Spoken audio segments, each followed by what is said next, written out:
Study Healing, Episode 7, Thai Acupressure, with Master Teacher and author Noam Tyroler. It's morning here. It's about 9 a.m. There it's 6-something p.m.? Yep. 1800 hours? Yeah. So thank you for coming and doing this interview with me. I really appreciate it. I always love seeing you, and I missed seeing you in Thailand this fall. Because normally I would have seen you. Yeah, next time we should make it longer, right? Yes. Well, I think we need to make up for this last year, for sure.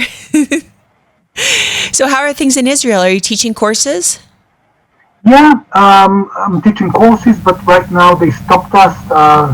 From Sunday, there's a lockdown again. Yeah. For 2 weeks.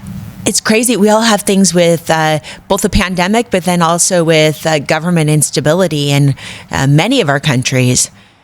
It's interesting. Yeah. So, but this is the last one, I hope. Yeah, with the vaccination, it's going very fast now.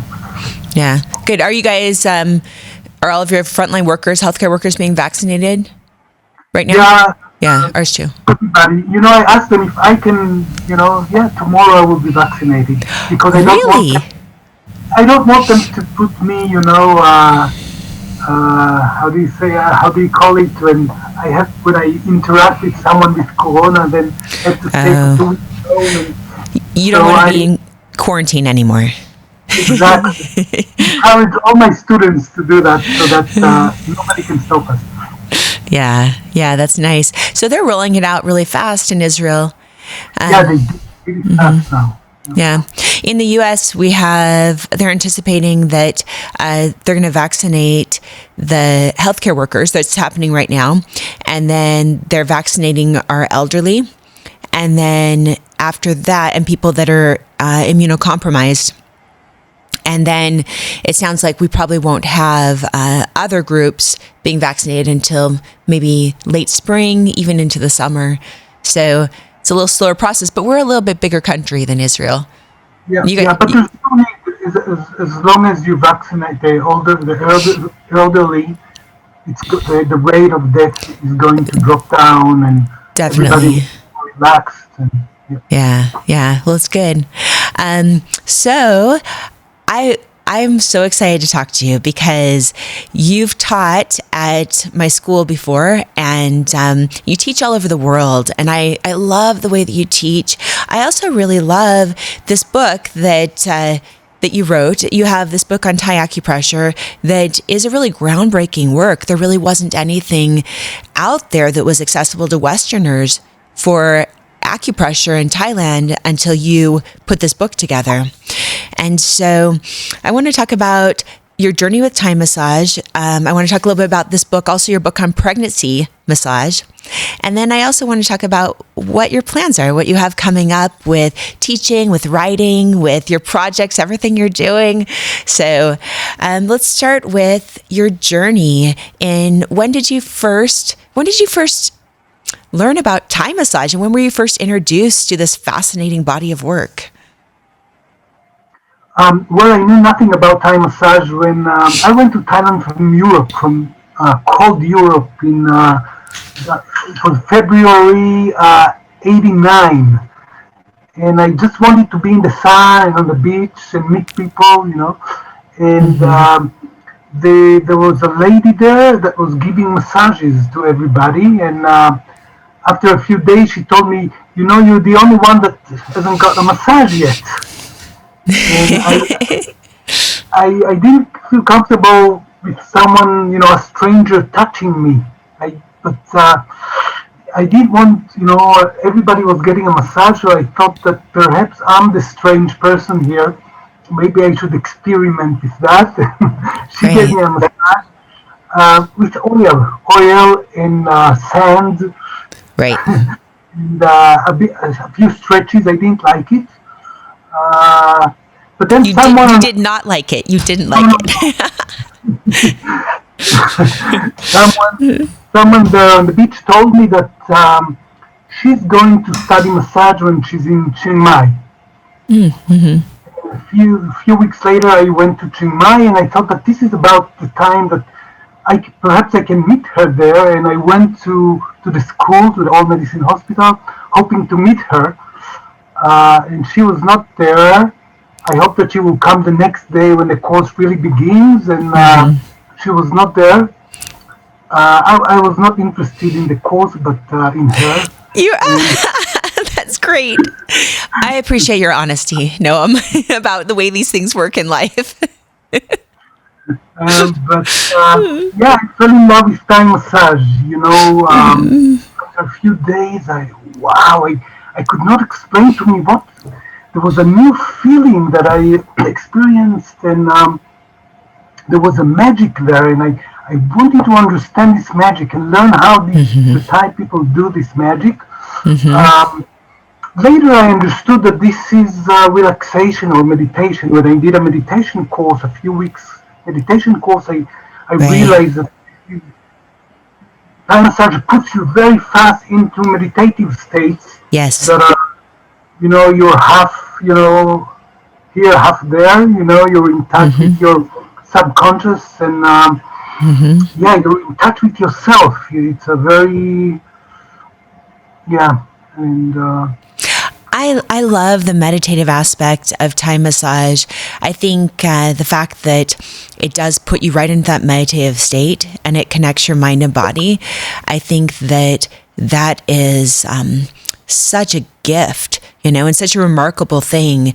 I often talk to my students about my accent with this is horrible, but Vipassana meditation, and how it serves as a model for Thai massage, how we start with, there's different versions of Vipassana, and I've been to many trainings, but this idea that we start with this just focus and this showing respect, our Waikuru, and then we move into scanning of the body without reaction. So we're just assessing and feeling what's going on. And then after that, we move into in the meditation, oftentimes he'll take you through piercing through your body where you're actually mentally doing massage, but we start really working intuitively with the person that we're treating, and you connect with them. You're both in a meditation, Massage at its best is absolutely meditation.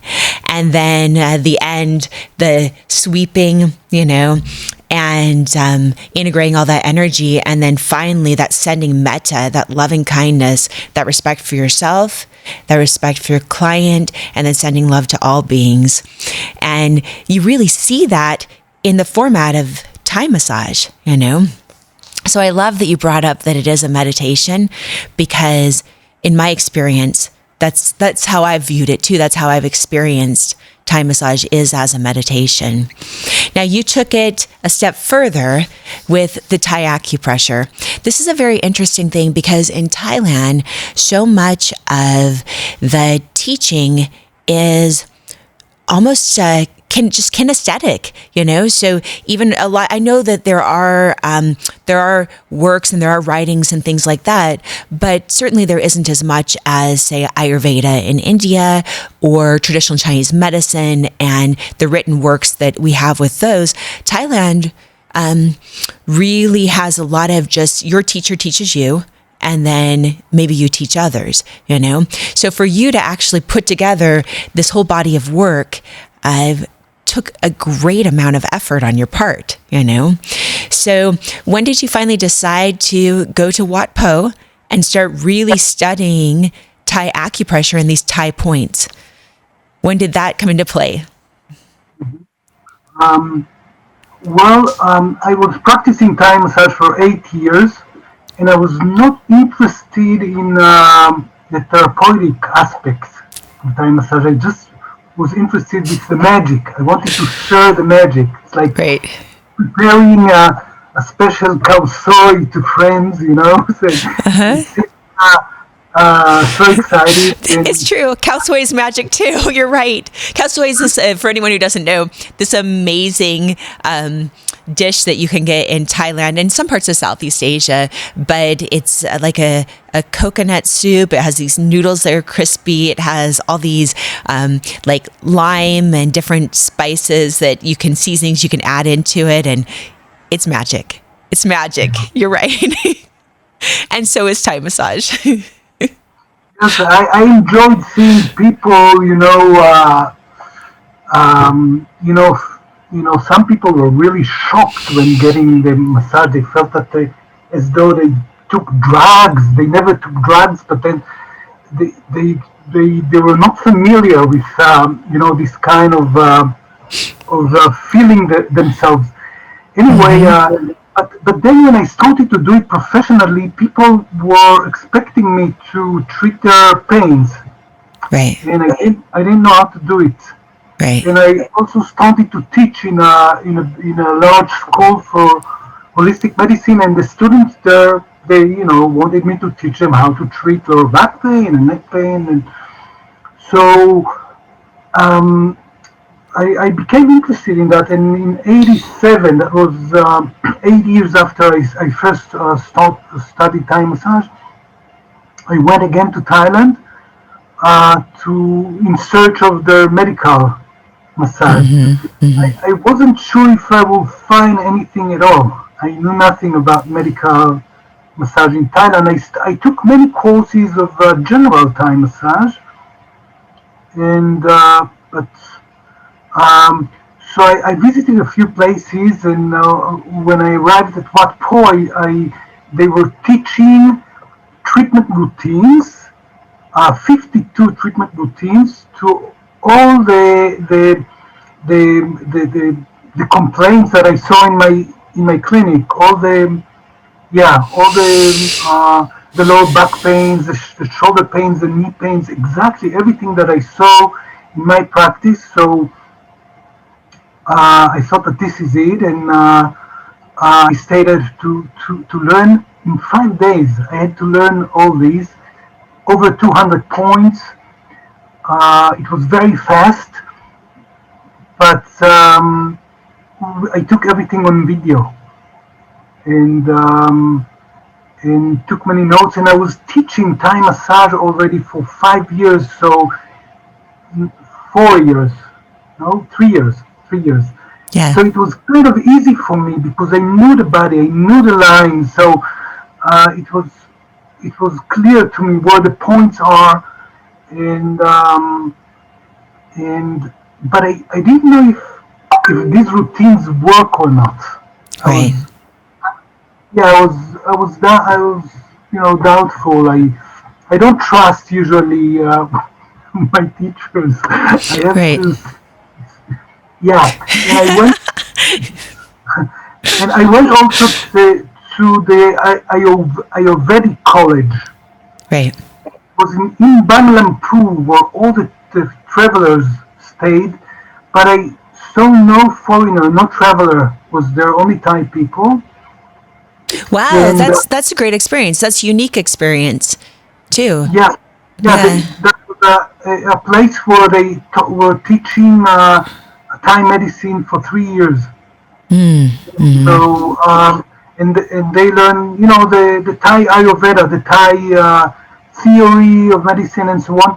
But Mm-hmm. if you had an internal issue, low back, headaches, for example, high blood Mm-hmm. pressure, even cancer, um, you will meet one of the doctors, and they will uh, uh, sit with you for an hour and ask many questions and check you, Mm-hmm. etc., and then give you medicine.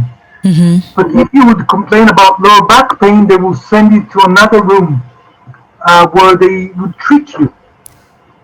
They will work the lines and points, Right. uh,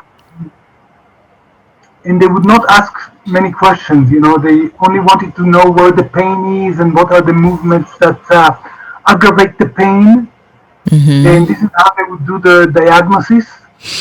And they didn't care about the elemental, Yeah. The four. balancing. Yeah.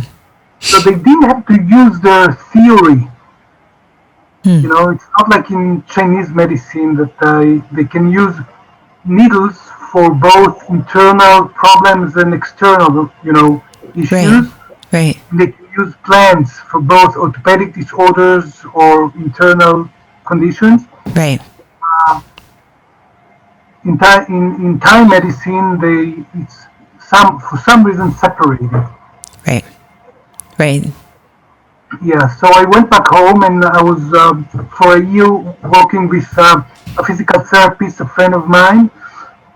He's a yoga teacher, a shiatsu practitioner, a Thai massage practitioner. He was my first student, and we tried to understand the line locations, the point locations, uh, and then after half a year, we started to see friends and family that had problems.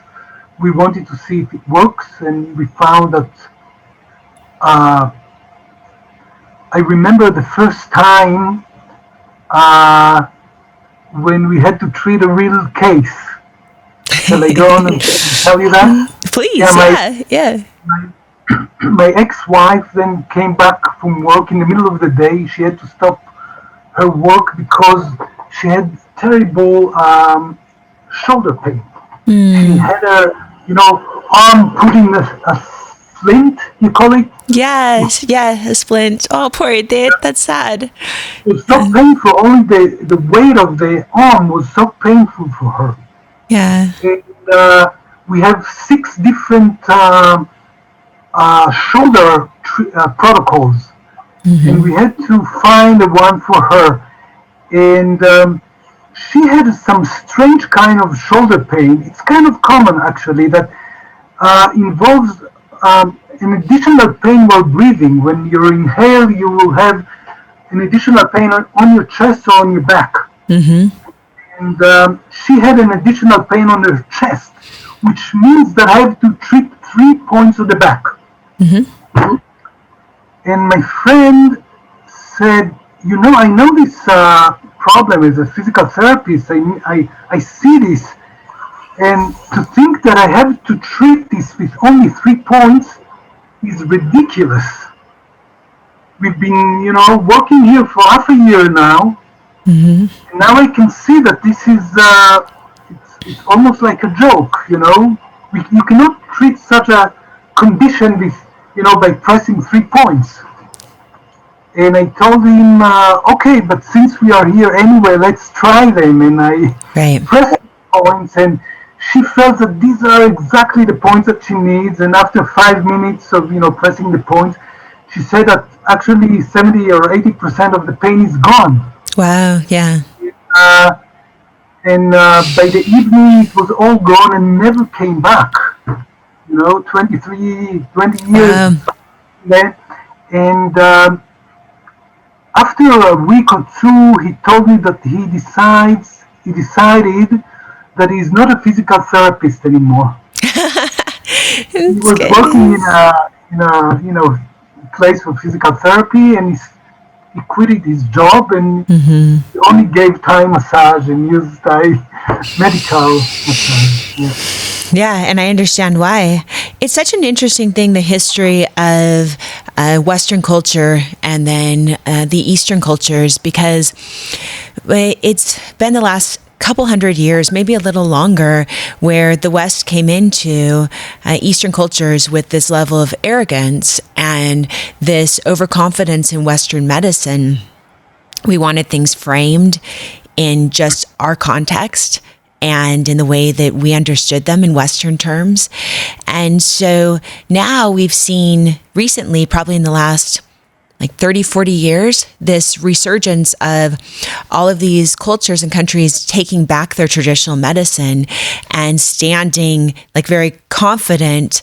It was pretty easy for the West to come in and dominate because of our difference in styles, right? So the Western view is very yang and very even argumentative and very prove it to me right now, And the Eastern in general has this level of, if you do that, they're going to actually step back and just, they're not going to give you information, And they also, for the most part, have this focus on honor.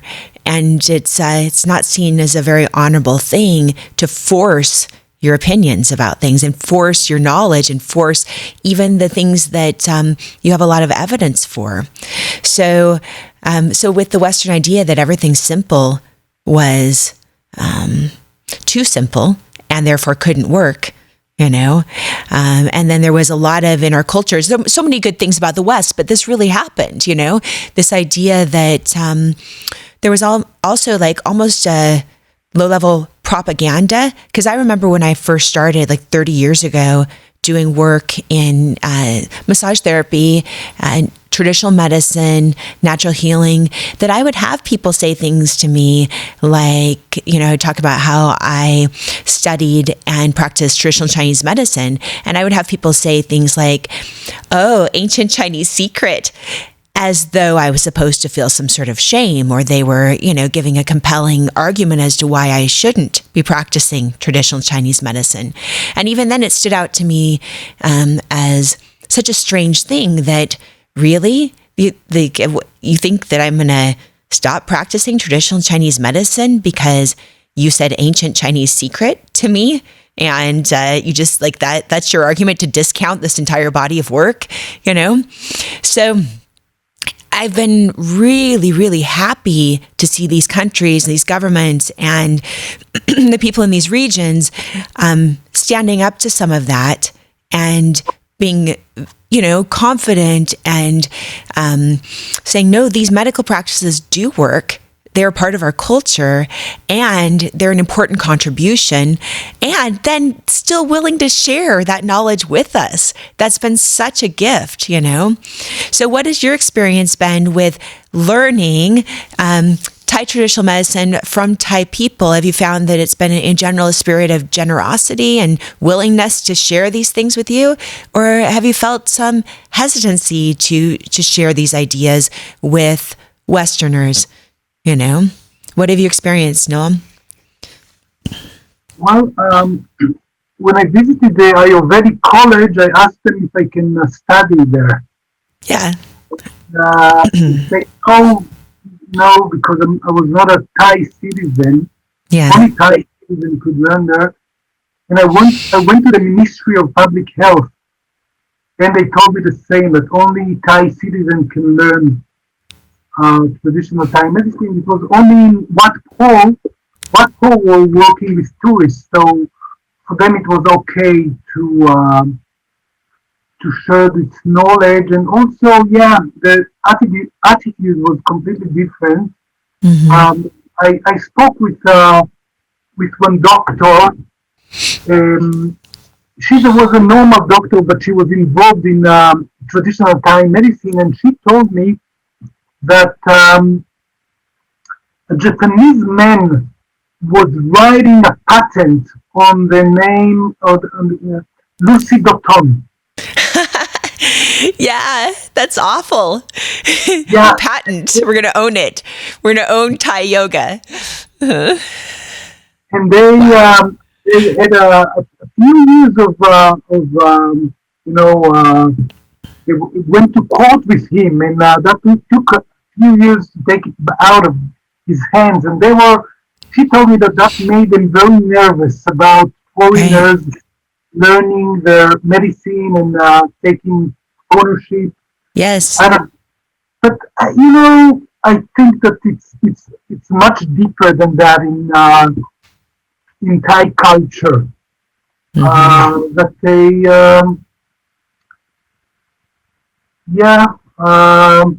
they want to see that you are ready. Right. Someone took a 5 days course and then published a book. They don't want. Right. Right. Of course, I learned. I was working with it for 8 years before I wrote this book. Right.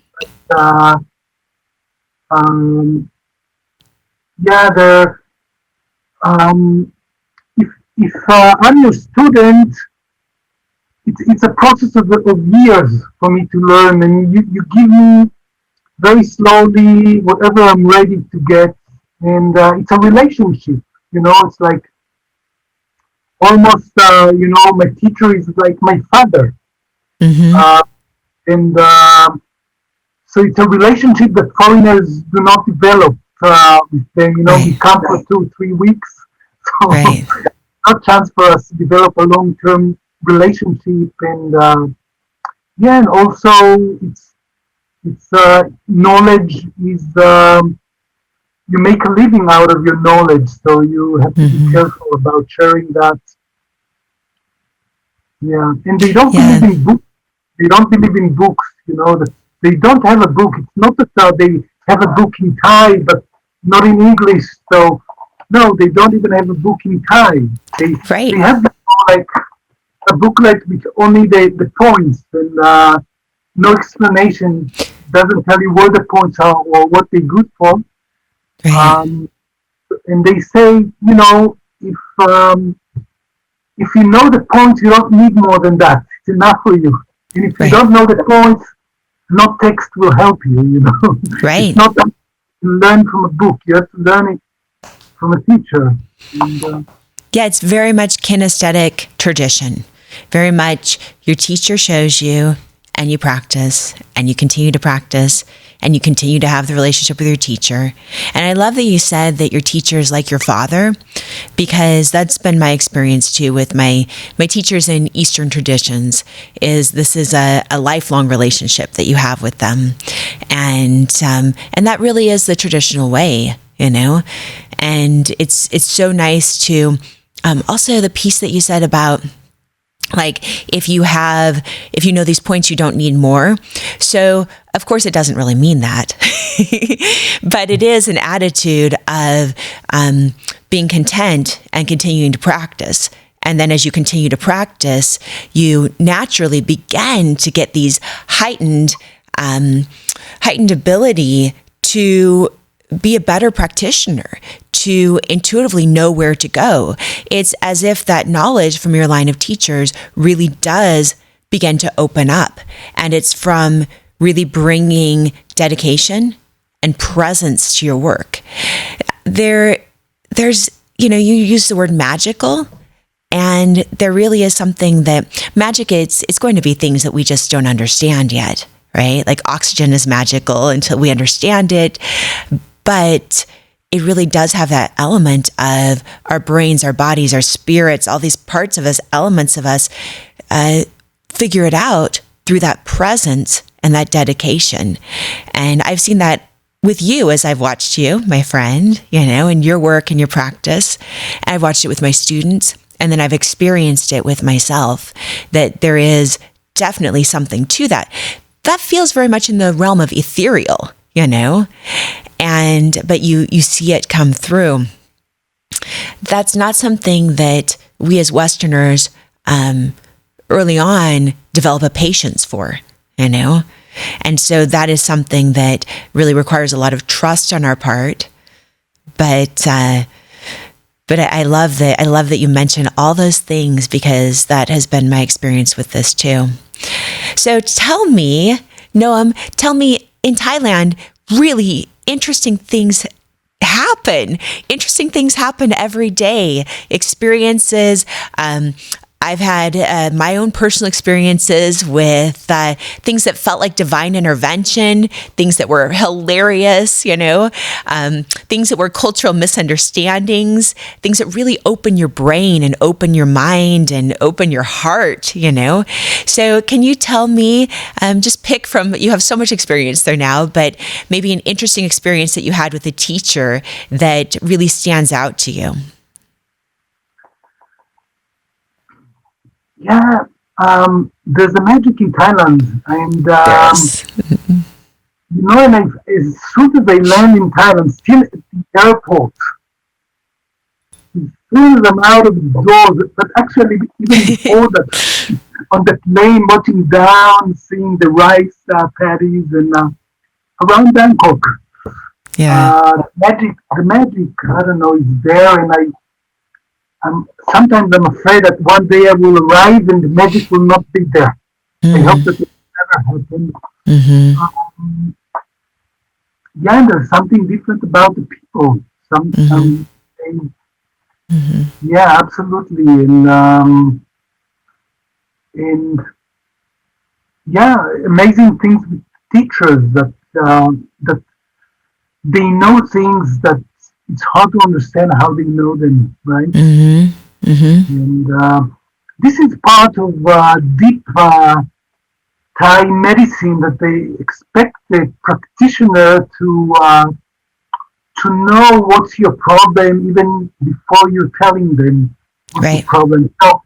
So when I come to so it happened to me that I was trying to say what is my problem, what is my complaint. Why I came, and it was kind of an insult for them. They say Right. they don't want me to say it. I know what's your problem. You don't have to tell me that. And Right. they really know. So wow. Uh, um, Yeah. Yeah, that's been my experience too. You've studied with Ajahn Pichette, right? Okay. right. Yeah. Did you have any experiences with him that stand out? Because Yeah. he's a magical person, if we're going to keep using this word, meaning there's something ethereal that we don't understand, but that just works, Yeah. and Yeah. changes lives. Hmm. Yeah. I asked him how. I was watching him treating my ex-wife, and she had a hip problem, and he was following very much the lines and points that I learned at one talk.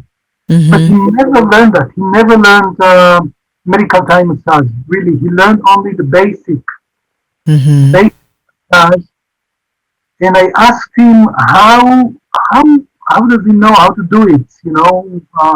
Where is this knowledge coming from? And he was Right. pointing to the father of medicine, and he told me that after he studied massage at the old medicine hospital, actually studied the massage, and then someone from the village came to him with a serious lower back pain, and Hmm. he was treating him, and he couldn't help him.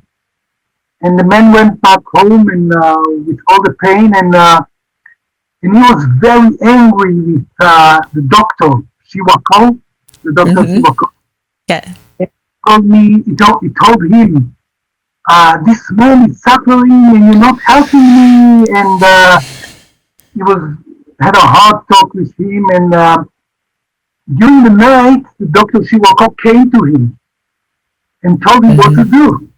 Hmm. And the next day, he called the old man again and he treated him according to the instructions of the doctor Shiwako, and he healed him.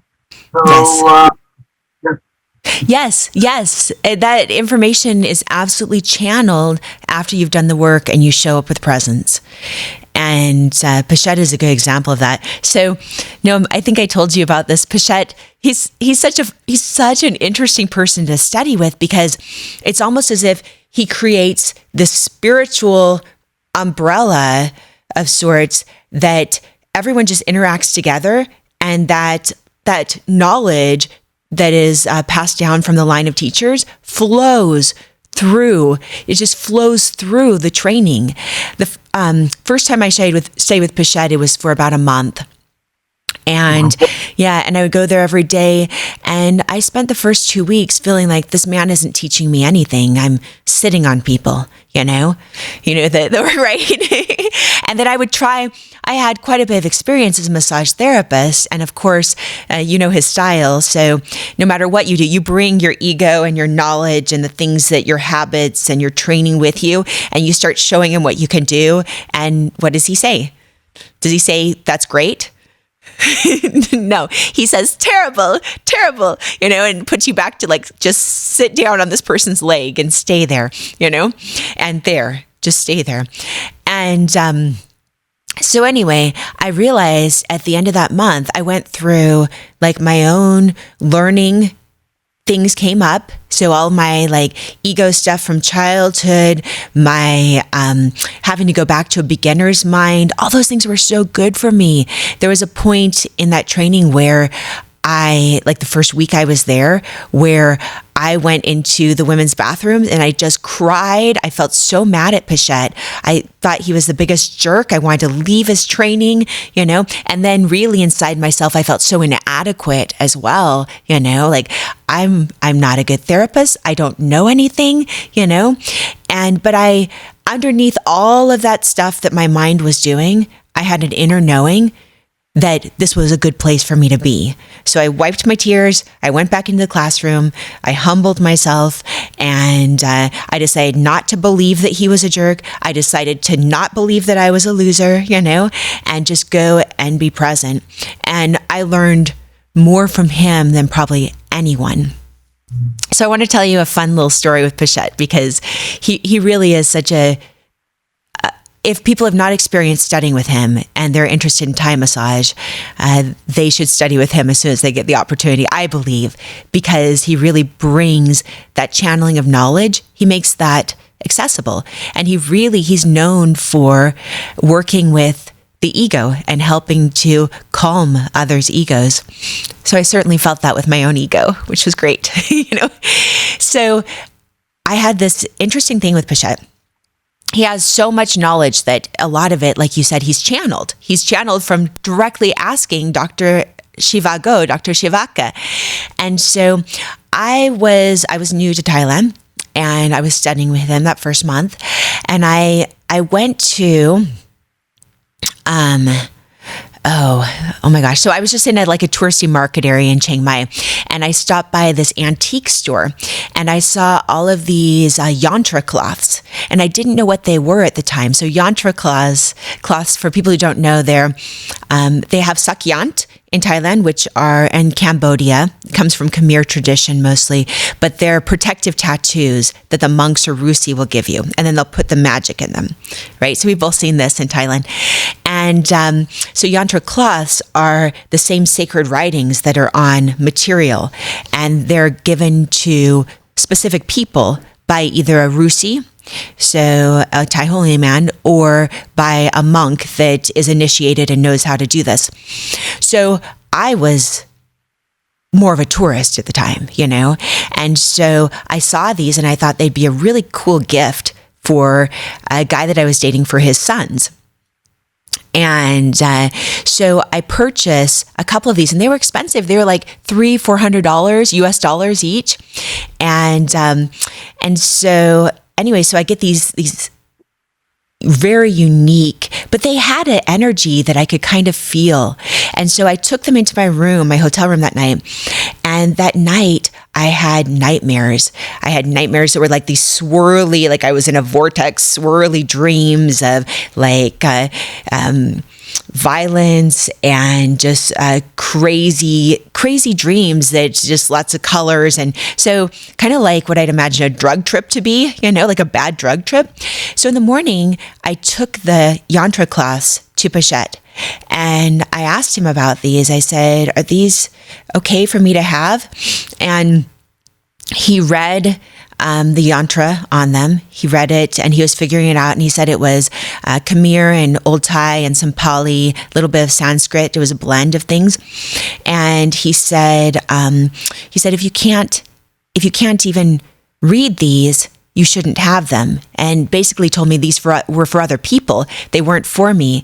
And in this very loving, fatherly, compassionate way, he was like, give me the cloths, Rebecca, give them to me, And it was very, like a very paternal, okay, And so I handed them to him. I was happy to after my night, It didn't matter how much they cost. I'm like, he would know what to do with them, And so he took the cloths and he gave me back a tiny little plastic statue of Buddha, and a tiny little plastic statue of Dr. Shivaka, almost like as if you were trading with a small child and you were like, give me that. And here's a piece of candy for you, And it was so good for me, though, to have that experience with the sacred, with things that were sacred, and to understand that that I needed to spend some time understanding things before I went and just purchased something sacred that I thought was cool, It was so loving how he approached it, but also hilarious because it was very like, okay, little girl, give me the yantra. Here's a tiny statue, And I still have those little statues, and they're a good symbol, a good reminder to me to be respectful of the sacred and to really make sure that I'm spending time in understanding before I go into that realm and take, And And I really appreciated that. So I love that you also have experiences with Peshet. Peshet and others. And I have to say that it's one part of the magic in Thailand, part of what is making them different. Mm-hmm. That they are sensitive to a whole world that we are not aware of. Mm-hmm. They are they're affected by things that we we cannot understand. There was Right. something that hard for me to understand in them, and I'm not open to I'm not open to magic. Mm-hmm. And but what helped me go into it and understand it better is a book by Marjorie Pivar called Mm. Fourth Uncle in the Mountain that you also I read. love that book. Well, you're the one that told me about Fourth Uncle on the Mountain. That's an amazing book about Vietnam. Uh-huh. Yeah, Yeah. the two doctors. So Mm-hmm. he's taking you uh, hand in hand, slowly into that, Yes. and it's very reliable. The person and everything that is told is very reliable, and very slowly he's going into. He wanted to understand the technique and learn the technique, Right. and he explains to you the technique and reports to you. Everything is so you can believe everything that he's telling you. Um, yeah, so he's taking you into this magic, and Mm-hmm. that helped me understand Thailand Mm-hmm. much. It's so interesting because in that book, Fourth Uncle on the Mountain, he talks about the magic actually leaving the mountain. He can feel it leaving. And you talked about you hope that that magic will never leave Thailand. And then when we look at our connection to nature and the importance that how we actually get energy and we are rejuvenated from connecting with nature and with our essence, which is really, it could be said that that's connecting with our spirituality instead of connecting with just our mind construct of the world, And so it makes me really consider how important it is to allow for what you're calling magic and to allow for some of these things that we sometimes call spirituality. And these things, the trouble with trying to articulate it is that these things are actually ineffable, right? That there are not really exact words for them. And that's very difficult for our minds to have that, to have this part of our experience that because our mind doesn't have the right word, the understanding, because they are ineffable, that we almost start blotting out and not allowing space for because we want to feel intelligent or because we want to make sense or because we don't want to feel crazy, And so I think it's worth considering that so that we're not eliminating that feeling that you want to have when you land in Thailand, the feeling that I have when I go out in nature, considering that it is possible and that we have in many cases blotted out that energy the same way we would drive out an entire species from a land or the way we would, strip ecosystems or eliminate certain plants, that there also is the elimination of this essence or energy that's so vital and important for our being and our experience, that there's a way to allow for that. And there are ways to shove that out so that we're no longer experiencing it through our arrogance, through our need to be intelligent. Yeah. What do you think about that, Noam? Yeah, for me, it's important. I feel that there are things that we don't know. We don't know Yeah. in the West, and I'm ready to be open for them. I mean, I don't know enough, but it's important to say that you can. It's not enough to be open to them. You can Mm-hmm. go and learn them, You can go to someone and learn how to get power over magic. I mean, if you find someone that is willing to teach you, Mm-hmm. but it's a technique. Mm-hmm. It's there's a technology behind it, and I studied these points, Thai acupressure. I didn't know if they work, and I found out that they work. Yes.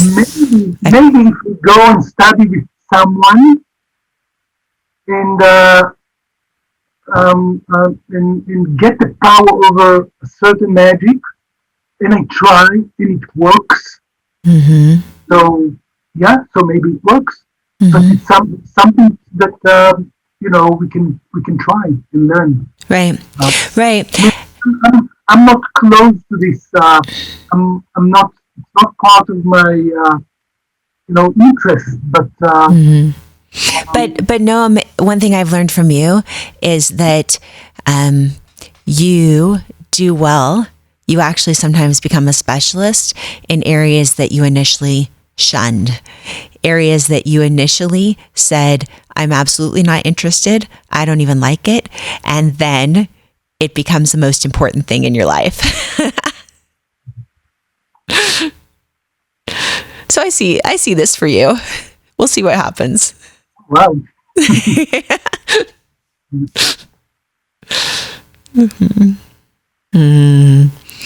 So, my friend, what are your upcoming plans? What do you have planned next? What are you focusing on? um, right now I teach more in Israel. I was teaching mostly abroad. And thanks to Corona, I teach more here in Israel, and I have to translate this book to Hebrew. It's Well, it's translate. good thing you speak Hebrew. Like, Yeah, because my students keep the barrier for many of them. So they mhm. want to, and yeah, I'm creating a video of general massage to my students here in Hebrew, and a general massage book in Hebrew. Good. Uh, and I have a few ideas. I mean, there are two or three more books that I want to do, I love but it. I love it. I will tell you privately. Okay. Uh, All right. I can't wait to hear. I And you think know it. it's better not to think to speak about things that I haven't even started to do. But yeah, So I want to speak to that. So there are probably many schools of thought, but I've thought about a lot about this idea of speaking about things that you haven't done yet. So Thomas Edison, for example, would often tell people in advance the things that he was doing because in his mind, it served as a motivator to him. And it's all about your internal process, right? But then you see many people here in my country, we call them big talkers, and it means that they talk about all the things they're going to do and then they don't do them, right? Because they already got the brain reward and they already feel like in their body as if they've done it. And so they no longer are motivated to do it. That everyone said, wow, that's amazing. You're amazing. So I think it depends on your mindset. If you have a mindset like Thomas Edison, go ahead and tell people. You will feel obligated to make sure that you bring that to the world. If you're feeling like your mindset is one where it's going to give you an automatic reward of, oh, you're so amazing, and then it will stop you from doing the work, then you probably want to keep your secrets, and let them build inside you. But I think that principle can go either way. It's going to depend on your internal processes, and how that motivates you, how that actually affects you. It's interesting stuff. and you were working on something, right? So I'm working on, I know you have to make the decision if you're going to, yeah, so I'm working on a few things, but I've got a company of study healing and we're doing online courses. I've got a few books that I'm working on that I need to finish up. And then I opened a retreat center called Sago Lily Healing Retreat. I also opened up a new day spa. So I've got to have you come back to Utah, and because now that we've had a change in our government's administration, I'm not making a commentary on that, but it is likely that it will be a little easier to bring you back into the country because it became difficult for a while, So yeah, difficult to have teachers from other countries come and be guests here. Yeah. So I really would love for my students to sit in your class, to feel your presence, and to learn from you. So, and you'll be able to see the things that I've been working on. Let's definitely make that happen. Mm-hmm. Yeah, you're so creative. Wow. Right. Well, my friend, I guess we'll wrap it up, but I really appreciate you. It's heartwarming, always wonderful to see you. I always hold you in my heart and always want the very best for you. So it's good to see you. Mm-hmm. Thank you. Nice to hear. Okay. All right.